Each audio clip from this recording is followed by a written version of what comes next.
आपण पाहत आहात सत्य आणि रोखठोक बातम्या दाखवणारा न्यूज चॅनल आपलं कोल्हापूर न्यूज। सार्वजनिक ठिकाणी पोलीस विभागाने व्यसनमुक्त अंमलबजावणीच्या अनुषंगाने धडक कारवाई कराव्या। जिल्हाधिकारी अमोल येडगे। केंद्र शासनाच्या आरोग्य आणि कुटुंब कल्याण मंत्रालयाच्या वतीने राष्ट्रीय तंबाखू नियंत्रण कार्यक्रम राबवला जातो आहे आणि या अभियानाची प्रभावीपणाने अंमलबजावणी करण्याच्या अनुषंगाने जिल्हाधिकारी कार्यालयात आज आढावा बैठकीचे आयोजन करण्यात आले।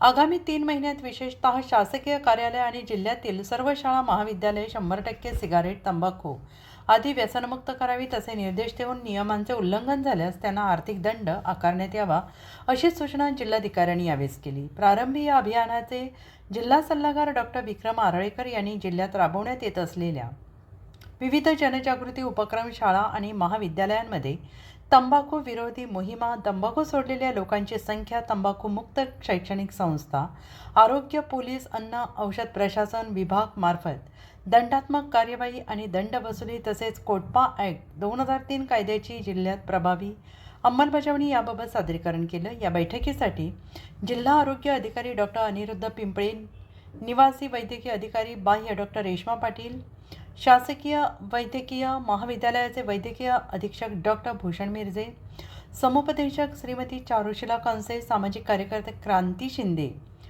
सर्जेराव सकपाळ, मराठवाडा ग्रामीण विकास संस्थांचे अनिल गुंजे यांच्यासह विविध विभागाचे अधिकारी कर्मचारी उपस्थित होते। आपलं कोल्हापूर न्यूजसाठी बोरपाडळेहून श्रीकांत कुंभार। आपलं कोल्हापूर न्यूज चॅनलला लाईक करा, शेअर करा आणि सबस्क्राईब करा।